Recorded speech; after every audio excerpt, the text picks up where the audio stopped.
आपण वेगवान स्वरूपातल्या घडामोडी बघणार आहोत। महाविकास आघाडी विरोधात भाजपची आज पत्रकार परिषद होती आहे आणि त्यामुळे महाविकास आघाडीचा भांडाफोड करणार असल्याचा पक्षातील सूत्रांनी दावा केलेला आहे। महाराष्ट्राच्या राजकारणाला हादरवून टाकणारा खुलासा आशिष शेलार करणार आहेत असं कळत आहे।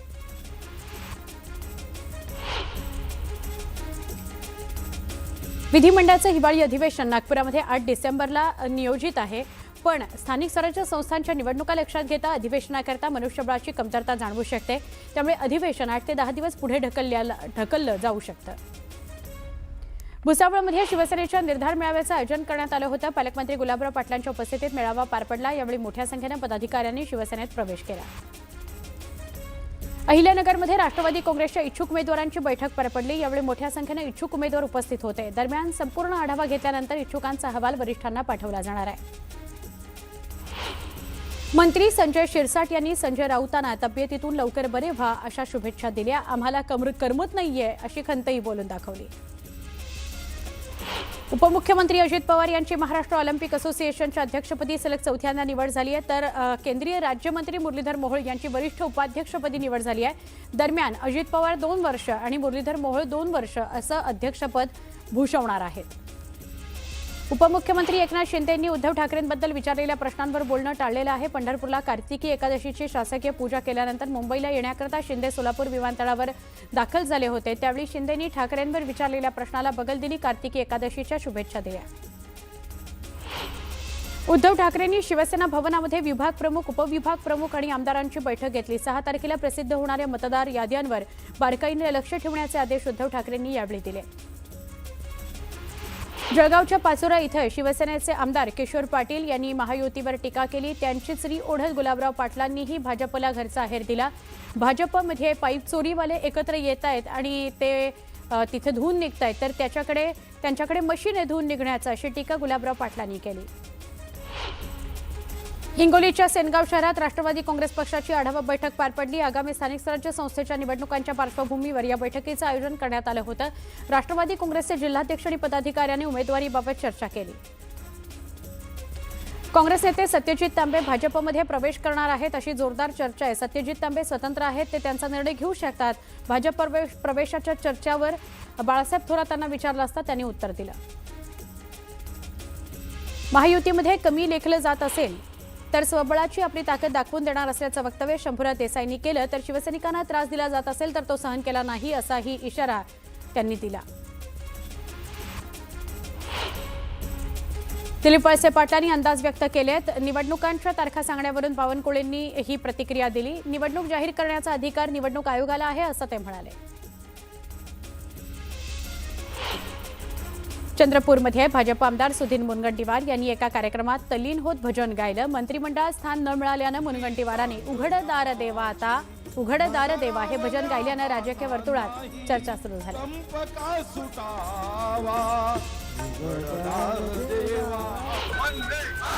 जालन्यातील खासदार कल्याण काळेंचे कार्यक्रम उधळून लावण्याचं वक्तव्य कैलास गोरंट्याल यांनी केलंय। कल्याण काळेंनी गायी कापणाऱ्यांचं समर्थन केल्याचा निषेध नोंदवत त्यांनी कार्यकर्त्यांना आदेश दिले। जालन्यातील स्वातंत्र्यवीर सावरकर चौकात काँग्रेसचे खासदार कल्याण काळेंच्या पुतळ्याला जोडे मारत आंदोलन करण्यात आलं। गायी कत्तलीच्या व्हायरल व्हिडिओवर खासदार काळेंनी केलेल्या वक्तव्याविरोधात हिंदुत्ववादी संघटना काळेंचा निषेध करताना दिसल्या।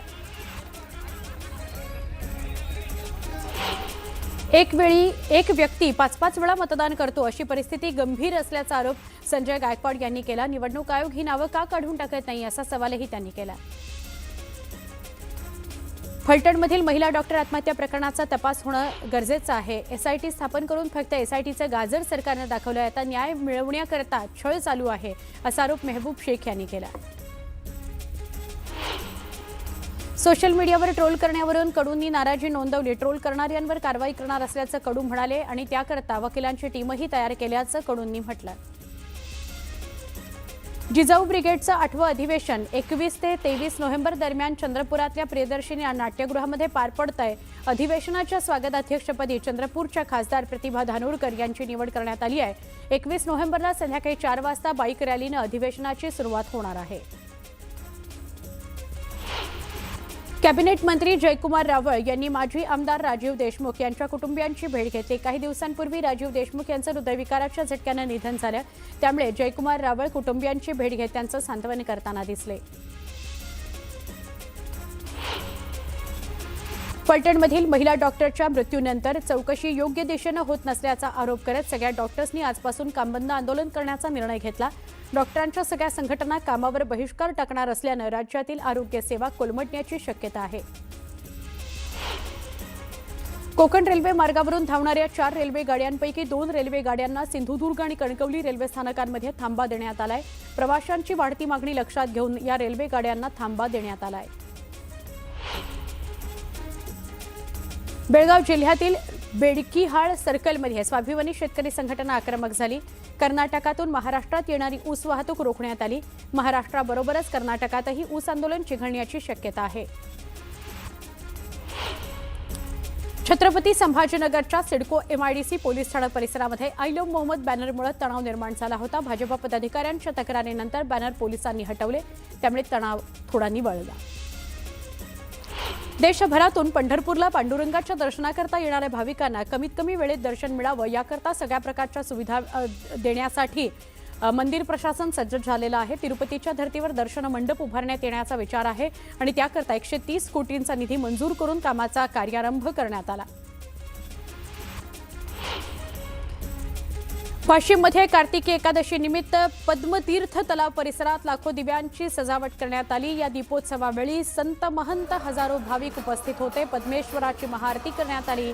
एकादशी निमित्त भाविकांनी आपल्या घरून प्रत्येकी 11 दिवे आणले होते आणि ते प्रज्वलित करून इथं परिसर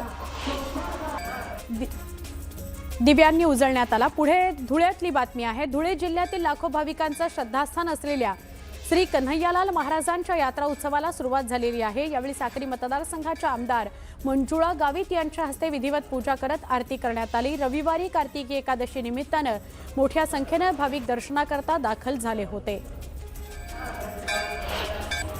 शहापूर तालुक्याच्या आवारे गावात पारंपरिक पद्धतीने तुळशी विवाह करण्यात आला। ढोलताशाच्या गजरात फटाक्यांची आतषबाजी करत वरात काढण्यात आली। मंगलाष्टक म्हणून फुलांचा आणि अक्षतांचा वर्षाव करण्यात आला। श्रीकृष्ण आणि तुळशी माता यांचा विवाह संपन्न झाला। नागपूरच्या भिलगावातील अनंत देशमुखनं अरब इथल्या ज्युनियर राष्ट्रीय चॅम्पियन बॉक्सर स्पर्धेमध्ये उपांत्य फेरी गाठली। उपांत्य फेरीत अनंतला कझाकिस्तानच्या बॉक्सरचं आव्हान असणार आहे। छत्रपती संभाजीनगरच्या सावळदबारा गावात एका घरावर वीज कोसळल्याची घटना घडली आहे। यामुळे गावात भीतीचं वातावरण आहे। सुदैवाने यात कोणतीही जीवितहानी झालेली नाही। जगभरातील तंत्रज्ञान क्षेत्रात मोठ्या प्रमाणात नोकरी कपातीची लाट उसळली आहे। 2025 मध्ये आतापर्यंत तब्बल 1 लाखांहून अधिक कर्मचारी बेरोजगार झालेले आहेत। एआय, क्लाउड सेवा आणि नफ्याच्या दिशेने नव्यानं लक्ष केंद्रित करण्याचं उद्दिष्ट या कंपन्यांनी ठेवल्यानं लाखो कर्मचाऱ्यांना फटका बसला आहे। देशातील चहाचं उत्पादन सप्टेंबर 2025 मध्ये घटलं असून एकूण उत्पादन 5.9% कमी झालेलं आहे। चहा मंडळाच्या आकडेवारीनुसार या महिन्यामध्ये एकूण 15.99 कोटी किलो चहा उत्पादन झालं, तर सप्टेंबर 2024 मध्ये हे प्रमाण 16.99 कोटी झालं 99 कोटी किलो झालं आणि यामुळे चहा मागण्याची चिन्ह आहेत।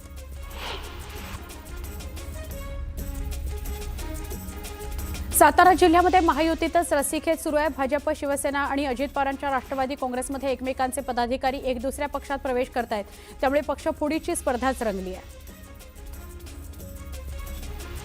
उत्तर मुंबईकरता अत्यंत महत्त्वाचा कोस्टल रोड प्रकल्प आता वेगानं मार्गी लागणार आहे। प्रकल्पाकरता लागणाऱ्या खार जमिनीचं हस्तांतरण, भूसंपादन, CRZ, पर्यावरण आणि वन विभागाच्या सगळ्या परवानग्या मिळालेल्या आहेत। कामातील सगळे अडथळे दूर झाल्याचं केंद्रीय उद्योग आणि वाणिज्य मंत्री पियुष गोयल म्हणाले। राज्य शैक्षणिक संशोधन आणि प्रशिक्षण परिषदेनं शिक्षक आणि शिक्षकेतर कर्मचाऱ्यांच्या अध्यापन कौशल्यामध्ये भर घालण्याकरता स्पर्धेचं आयोजन केलं। नोव्हेंबर ते जानेवारी या 3 महिन्यांमध्ये टप्प्याटप्प्यानं 43 स्पर्धा घेण्यात येणार आहेत। प्रत्येक शिक्षकांना यात सहभाग घेण्याचं आवाहन करण्यात आलंय। मराठवाड्यासह राज्यात यंदाच्या पावसाळ्यामध्ये अतिवृष्टीमुळे झालेल्या नुकसानीच्या पाहणीकरता केंद्रीय गृह मंत्रालयाचं आंतरमंत्रालय केंद्रीय पथक 3 ते 5 नोव्हेंबर या कालावधीमध्ये महाराष्ट्राच्या दौऱ्यावर येत आहे। हे पथक खरीप हंगामात झालेल्या नुकसानीचा आढावा घेऊन त्याचा अहवाल केंद्र शासनाला देणार आहे। रस्ते अपघात आणि मृत्यू रोखण्याकरता महामार्ग मंत्रालयानं बांधा वापरा हस्तांतरित करा मॉडेल अंतर्गत बांधलेल्या राष्ट्रीय महामार्गाच्या एका विभागामध्ये एका वर्षात एकापेक्षा जास्त अपघात झाल्यास संबंधित कंत्राटदारांना दंड करण्याचा निर्णय घेतला आहे। जर एखाद्या विभागामध्ये 500 मीटरपेक्षा एकापेक्षा जास्त अपघात झाले तर कंत्राटदाराला 25 लाख रुपये दंड आकारला जाणार आहे। मुंबई शहर आणि उपनगरामध्ये रविवारी पहाटेपासूनच पावसाच्या सरी बरसल्या होत्या। मुंबईसह ठाणे पालघरमध्ये गुरुवारपर्यंत पावसाचा अंदाज हवामान विभागानं व्यक्त केला। गेल्या आठवड्याभरामध्ये तयार झालेल्या कमी दाब क्षेत्रामुळे सध्या राज्यातील काही भागात पाऊस पडतो आहे। मुंबई मेट्रो 3 मार्गिका पूर्ण क्षमतेनं धावू लागल्यापासून या मार्गिकेला प्रवाशांचा चांगला प्रतिसाद मिळतो आहे। ऑक्टोबर महिन्यामध्ये या मार्गिकेवरून 38 लाख प्रवाशांनी प्रवास केला। प्रतिदिन 1,41,000 प्रवासी प्रवास करतायत। मुंबईमध्ये पश्चिम रेल्वेच्या शून्य भंगार मोहिमेचा एक भाग म्हणून मुंबई सेंट्रल, वडोदरा, अहमदाबाद या विभागातील भंगाराची विक्री करण्यात येते। या भंगार विक्रीतून 2025-26 या आर्थिक वर्षात पश्चिम रेल्वेला 302 कोटी रुपयांहून अधिक महसूल मिळतो आहे। मुंबई शहर आणि उपनगरांमध्ये सुरू असलेल्या पावसामुळे मुंबईमधील हवेमध्ये सुधारणा झालेली आहे। शनिवारपासून पावसाला सुरुवात झाली असून रविवारीही काही भागात तुरळक पाऊस पडला, त्यामुळे हवेचा दर्जा रविवारी समाधानकारक श्रेणीमध्ये नोंदवला गेला। ब्रिटनमधील डी मॉन्टफोर्ट युनिव्हर्सिटी लिसेस्टर सोबत मुंबई विद्यापीठामध्ये शैक्षणिक सामंजस्य करार झाला आहे। त्यामुळे दोन्ही विद्यापीठांदरम्यान दुहेरी पदवी आणि सहपदवी अशा विद्यार्थ्यांना विविध संधी उपलब्ध होणार आहेत। इलेक्ट्रिक बाईकच्या माध्यमातून टॅक्सी सेवेला परवानगी देण्यात आली असताना ॲपवर आणि रस्त्यांवर मात्र पेट्रोल बाईक टॅक्सी उपलब्ध होत्या। आरटीओकडून अशा बाईक चालकांवर कारवाई केली जात असली तरी कंपन्या जुमानत नसल्याचं चित्र आहे। नवी मुंबईतील सिडकोच्या घरांच्या किमती कमी करण्याकरता राज्य सरकारकडून गंभीर पावलं उचलली जात आहेत। राज्याचे उपमुख्यमंत्री तथा नगरविकास मंत्री एकनाथ शिंदे यांच्या अध्यक्षतेखाली सह्याद्री अतिथीगृहावर आज एक महत्त्वाची बैठक बोलावण्यात आलेली आहे। बैठकीत सिडकोच्या विविध हाऊसिंग योजनांमधील घरांच्या किमतीत सुमारे 1.5 ते 2 लाख रुपयांनी कपात करण्याची शक्यता सूत्रांनी वर्तवली आहे। मुंबई पालिकेकडून कबुतरांना दाणे टाकण्याकरता तात्पुरती सोय म्हणून 4 जागा निवडण्यात आल्या। अंधेरी, मुलुंड, बोरिवली या भागातल्या स्थानिक नागरिकांनी मात्र याला विरोध केलेला आहे। पालिकेला कडाडून विरोध करत पालिकेनं निर्णय आपला तात्काळ मागे घ्यावा अशी मागणी केलेली आहे। मुंबईतील वाहतूक गतिमान करण्याकरता उभारलेल्या मेट्रो मार्गिकेचं 80 किलोमीटर लांबीचं जाळं तयार झालेलं आहे। या सगळ्या मार्गिकांवर मिळून आता कार्यालयीन दिवसांमध्ये 10 लाख प्रवासी प्रवास करत आहेत। मेट्रोमुळे जलद आणि आरामदायी प्रवासाचा नवा पर्याय मिळाल्यानं मुंबईकरांना मोठा दिलासा मिळाला आहे। उल्हासनगरच्या माळशेज कल्याण राष्ट्रीय महामार्गावरील शहाड पूल 20 दिवसांसाठी बंद करण्यात आलेला आहे। दुरुस्ती आणि डांबरीकरणाच्या कामाकरता हा उड्डाण पूल बंद करणार असल्याचं वाहन चालकांनी सांगितलं, त्यामुळे त्यांची मोठी गैरसोय होते। मुंबईतील वर्सोवा अंधेरी घाटकोपर मेट्रो 1 या मार्गावर लवकरच 4 ऐवजी 6 डब्यांच्या गाड्या धावू लागणार आहेत। मेट्रोचं संचालन करणारे मुंबई मेट्रो 1 त्याकरता 32 अतिरिक्त डब्यांच्या खरेदीकरता निविदा काढण्याची तयारी सुरू केलेली आहे। मेट्रो 1 मार्गिकेवर सध्या 16 गाड्या धावत आहेत। देशभरातील भटक्या कुत्र्यांच्या प्रकरणाची सुनावणी सर्वोच्च न्यायालयामध्ये आज होणार आहे। न्यायालयानं पश्चिम बंगाल आणि तेलंगणा वगळता सगळी राज्य आणि केंद्रशासित प्रदेशांचे मुख्य सचिव यांना सुनावणी दरम्यान प्रत्यक्ष न्यायालयामध्ये उपस्थित राहण्याचे आदेश दिलेले आहेत। कोंढवा हत्या प्रकरणातील आरोपींना 7 नोव्हेंबरपर्यंत पोलीस कोठडी सुनावण्यात आलेली आहे। अरबाज पटेल, अमन शेख आणि मयूर वाघमारे या तिन्ही आरोपींना 5 दिवसांची पोलीस कोठडी सुनावण्यात आलेली आहे। सामाजिक कार्यकर्ते तृप्ती देसाईंनी शनी शिंगणापूर इथं दर्शनाकरता आकारण्यात येणारं शुल्क बंद करण्याची मागणी केली आहे। सगळ्यांना समान दर्शनाची संधी द्यावी, अन्यथा आंदोलन छेडणार असा इशारा तृप्ती देसाईंनी दिलेला आहे। पालघर जिल्ह्यामध्ये गेल्या आठवड्याभरापासून पावसानं थैमान घातलं, यामुळे भातशेतीचं मोठं नुकसान झालंय। शेतकऱ्याच्या हातातोंडाशी आलेला घास पावसानं हिरावून घेतला, त्यामुळे भात उत्पादक शेतकरी हवालदिल झाला। एक छोटासा ब्रेक, पहा फक्त न्यूज 18 लोकमत।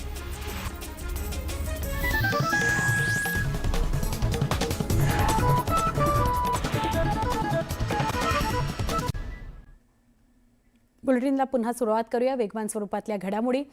महत्त्वाची बातमी सगळ्यात आधी क्रिकेटच्या मैदानातून बातमी आहे। भारतीय महिला क्रिकेट संघाने दक्षिण आफ्रिकेला धूळ चारली आणि वन डे वर्ल्ड कपवर नाव कोरलं। नवी मुंबईच्या डी.वाय. पाटील स्टेडियमवर भारतीय महिला संघानं इतिहास रचला। शेफाली वर्मासह दीप्ती शर्माच्या अष्टपैलू कामगिरीच्या जोरावर भारतीय संघानं 299 धावांचा बचाव करत फायनलमध्ये बाजी मारली होती। अर्धशतकी खेळीनंतर दीप्ती शर्मानं 5 विकेट्स घेत संघाला 52 धावांनी विजय मिळवून दिला. भारतीय महिला संघानं टॉस गमावला आणि पहिल्यांदा फलंदाजी करताना निर्धारित 50 षटकात 298 धावा केल्या. दक्षिण आफ्रिकेसमोर 299 धावांचं टार्गेट होतं. या धावसंख्येचा पाठलाग करताना दक्षिण आफ्रिकेची कर्णधार लॉरा वॉल्वोड हिनं सेमीफायनल नंतर फायनलमध्ये सुद्धा शतक करत वर्ल्ड रेकॉर्ड केला. वर्ल्ड कपच्या एका हंगामात सर्वाधिक धावा करण्याचा विक्रम तिने आपल्या नावे कोरला. पण शेवटी भारतीय संघानं फायनलमध्ये बाजी मारली आणि आपलं अधुरं स्वप्न पूर्ण केलं. खूप वर्षांची प्रतीक्षा टीम इंडियाला होती. टीम इंडियानं करून दाखवलं.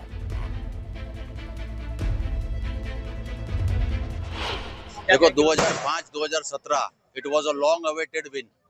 सो और पूरी टीम बूस्टअप थी ऑस्ट्रेलिया की विन से. ये तो होना ही था. It was a much special day. मतलब हमने बहुत एंजॉय किया और उनका बहुत इयर्स का हार्डवर्क था. उन्होंने बहुत ट्राई किया लेकिन टाइम मतलब ऐसा था कि उनको सपोर्ट नहीं मिला. लेकिन ये टाइम वो लोग ने और अच्छा प्रिपेयर किया, अपना बेस्ट दिया. इधर से लेके आज का दिन गोल्डन ईरा रहेगा ये पूरा इंडिया के लिए. क्योंकि दिवाली तो अभी खत्म हुई लेकिन मैं बोलता हूँ दिवाली आज चालू होगी पूरी इंडिया में. So very very big congratulation to all our Indian women team. India जीत गई. शेफाली वर्मा हमारी बहुत बढ़िया थी. हरमनप्रीत कौर कप्तान हमारी बहुत बढ़िया खेली है सब. मैं ये कहना चाहूंगा कि सबसे पहले तो हमारी महिला टीम को बहुत बहुत शुभकामनाएं. जैसा कि हम लोग पुरुषों की टीम का सम्मान करते हैं, पुरुषों की टीम की खुशियां मनाते हैं, सेम खुशियां हम लोग को वैसे ही बनानी चाहिए. वैसे ही वर्ल्ड कप आया है, चाहे हमारी महिलाएं लेके आए चाहे पुरुष लेके आए, सेम खुशी के साथ हम लोग उसका बहुत स्वागत करते हैं. नारी शक्ति का मान बढ़ा है, बहुत अच्छा लग रहा है, बहुत खुशी हो रही है. इसी तरीके से महिलाएं अपना नाम रोशन करती रहे, आगे बढ़ती रहे. भारत माता की जय. आज भारतीय महिलाओं ने, हमारी बहनों ने हम सबको गौरवान्वित करने का काम किया है और ये बता दिया है कि अगर उनको मौके देते रहे हमारी बहनों को, हमारी माओं को, तो वो भारतीयों को हमेशा गौरवान्वित करती रहेंगी. सर 2024 में हमने T20 वर्ल्ड कप जीता मेंस का, 2025 में चैंपियन ट्रॉफी जीती और 2025 खत्म होते होते हमने वुमेन्स वर्ल्ड कप 25 सालों बाद नया चैंपियन मिला है. Deepti Sharma did really well. Beach में थोड़ा लग रहा था कि सस्पेंस सा बढ़ गया था, बट लास्ट में ऑल आउट हो गए सब and we are here for celebration.